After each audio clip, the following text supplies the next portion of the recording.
Halo teman-teman semua, salam sehat dan salam sepak bola. Balik lagi di F9 Football. Selamat hari Minggu buat teman-teman semua. Weekend tinggal 1 hari lagi. Masih ada beberapa pertandingan yang masih bisa kita nikmati hari Minggu ini dan juga Senin dini hari nanti. Sekalipun memang big match-nya udah banyak terjadi di hari Sabtu kemarin ya. Ada banyak yang terjadi di Premier League maupun di Bundesliga dan juga di Prancis. Di Italia juga ada. Tapi kita akan mulai dari salah satu big match yang cukup menarik antara Arsenal melawan MU dengan skor 3-1 yang dimenangkan oleh Arsenal di Emirates Stadium, yang pada akhirnya membuat Arsenal jadi lebih kokoh ya di peringkat 4 sekarang di Premier League.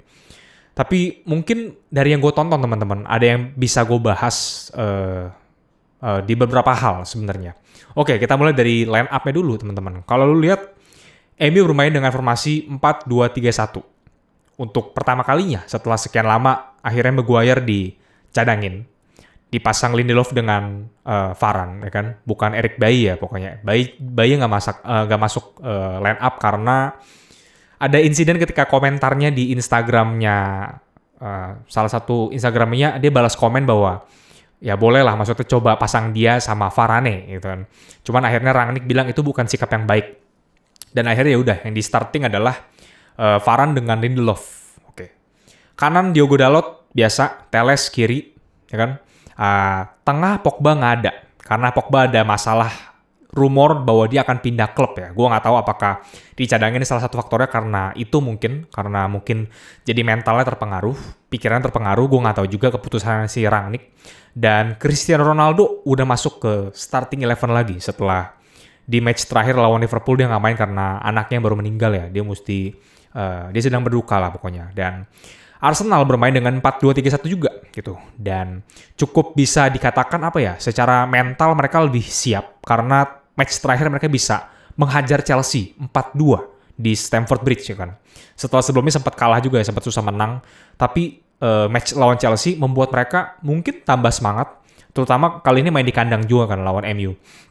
Dan iya, dari yang gue tonton teman-teman ya, baru main babak pertama, Arsenal langsung kasih crossing dari sisi sebelah kiri. Oke, padahal ada Varane, ya, dia mencoba untuk melakukan blocking, cuman nggak bisa. Ada si Alex Telles mencoba untuk blocking lagi, tapi nggak bisa. Jadi crossing itu udah 2 pemain berusaha untuk ngeblok, tapi nggak bisa. Oke, akhirnya ada Saka di sisi kanan, dia shooting ke tepis De Gea, dan di rebound sama Nuno Tavares, ya kan, 1-0, menit ketiga kalau nggak salah ya. Dan iya, Arsenal udah ambil unggul terlebih dahulu ya, mengambil keunggulan yang cukup penting di match kali ini untuk menjauhkan jaraknya dengan MU supaya dia bisa masuk zona Champions League. Ya, sayangnya ya, gol kedua terjadi lagi di titik putih. Nah, jadi Arsenal cukup gue bilang ya, bermain dengan lebih lepas, menyerang gitu. Ada banyak long ball memang, cuman mereka lebih sering menyerang dari sayap, kalau yang gue perhatikan ya. Ya kalau lu lihat dari sisi statistiknya nih teman-teman ya, kita bukanya nggak apa-apa ya. Sebenarnya MU juga bisa memberikan perlawanan, ketimbang kalau lu lihat permainannya MU di match lawan Liverpool di Anfield beberapa hari yang lalu ya. Jelas lebih bagus di sini, meskipun tidak mendominasi, tapi at least lu create chances. Sama-sama melepaskan 14 tembakan, masing-masing Arsenal dengan MU. Cuman ya disayangkan ketika gol kedua Arsenal, ketika ada satu foul yang dilakukan oleh MU terhadap si Saka ya, tapi sempat dicetak oleh Nketiah ya kan.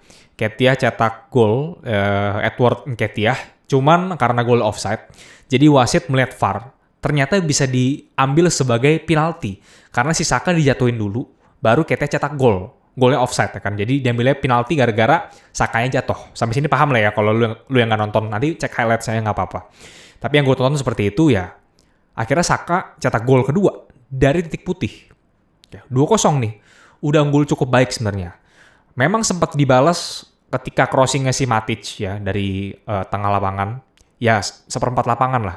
Nyampe ke Ronaldo dan Ronaldo golin.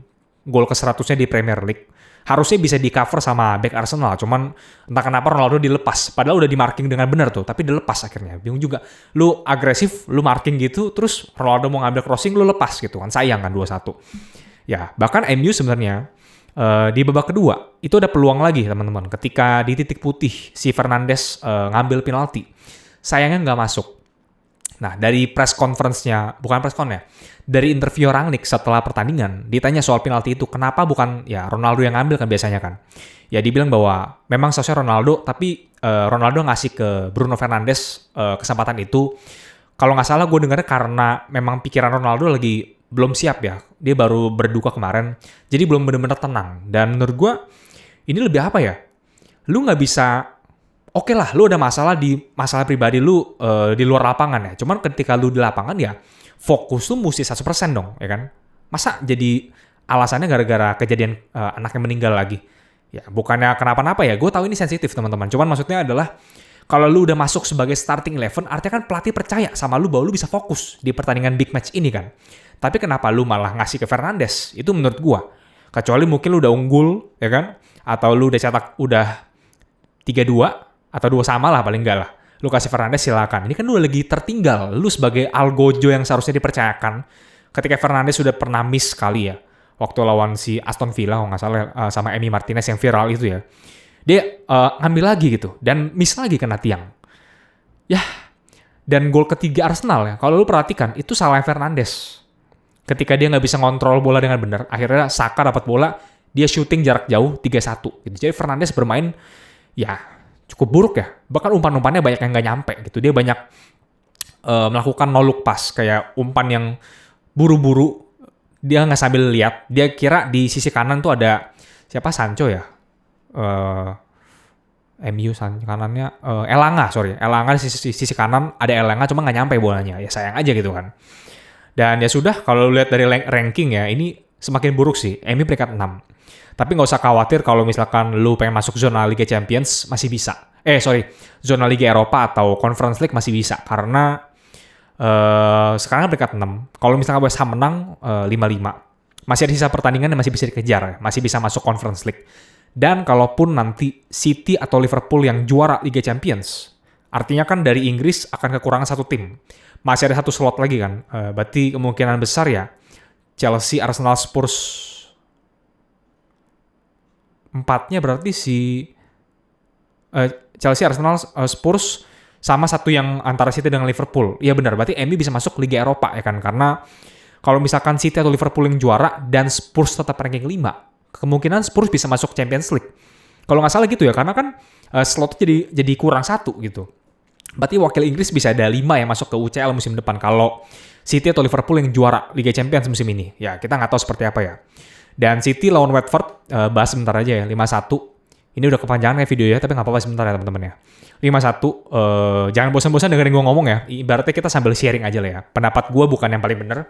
Gue juga buat salah kadang-kadang, tapi kalau lu ada masukan atau pendapat silakan komen aja di bawah. City menang 5-1, tapi jangan cuma ngeliat skornya. Gue tonton pertandingan ini dan yang gue lihat adalah perubahan formasi ini kurang efektif. Nggak tahu kenapa, ini pendapat gue. Lu masang Grealish di depan itu untuk apa? Nggak kelihatan Grealish. Bener-bener pembelian yang berapa juta pounds ya dibeli ya. Apa dampaknya untuk City saat ini? Dan semua orang tetap kasih komentar bahwa Jack Grealish, take your time, you will have your time. Lu time apa gitu?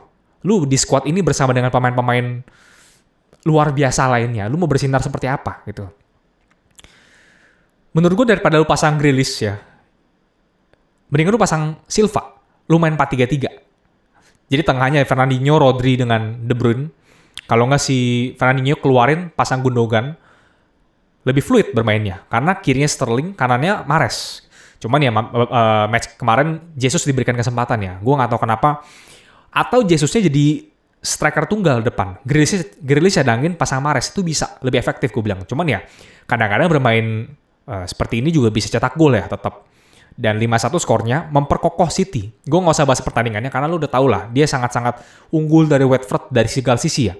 Dari golnya Rodri juga, dari Gabriel Jesus yang tenang membuat City bisa unggul banyak.